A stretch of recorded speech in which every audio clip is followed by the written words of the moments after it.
Hello viewers. For this week's video I have chosen to tell you a little bit about the former town of Lower Springs.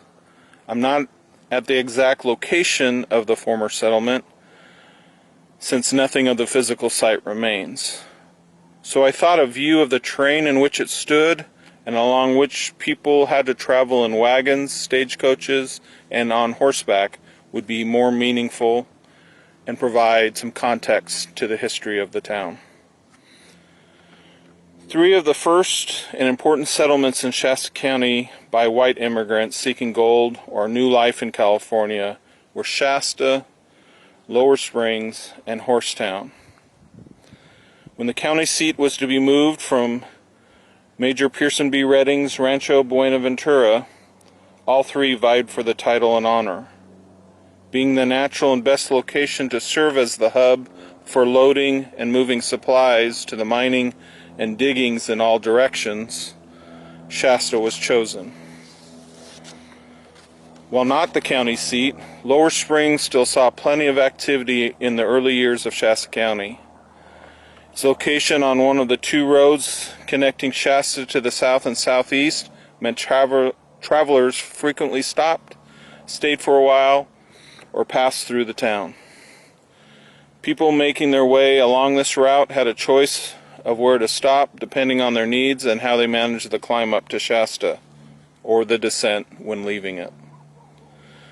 They could select Cannon House near present-day Highway 273, 4 Mile House, a stopping place further up the canyon, Lower Springs, which was about 2 miles northwest of 4 Mile House, or make it the final 2 miles beyond Lower Springs to Shasta. While a lot of people also traveled in the area for mining purposes, I think it's telling how difficult the journey was in the 1850s and a little while beyond, that 4 stopping places existed on this stretch of road that was only about 7 miles long. The size and population of Lower Springs in its heyday is unknown. We do know mining was the main occupation and focus of its residents. The town contained a store, a pottery shop, and Henry Jones's blacksmith shop. In Weiser's vineyard, the first orange tree in the county grew. 2 hotels existed, Virginia House and the Swayze Hotel. Only a few details are recorded about the former establishment. But we know the Swayze Hotel and a mercantile business were established by Benjamin Swayze. One of the first pioneers to arrive in Shasta, he settled at Lower Springs in September 1849. The hotel had 2 large palm trees in front, which travelers would marvel at.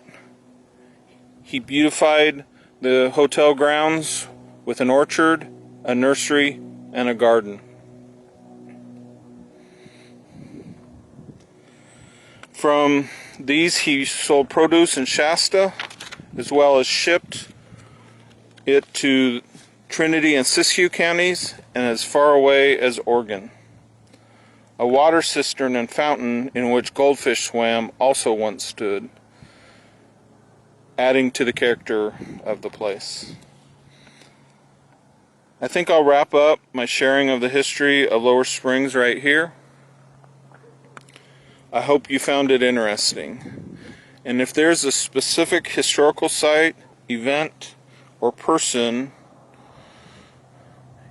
you would like me and my fellow videographer and pursuer of history, Jay, to record and talk about, please let us know. Until next time, goodbye and take care.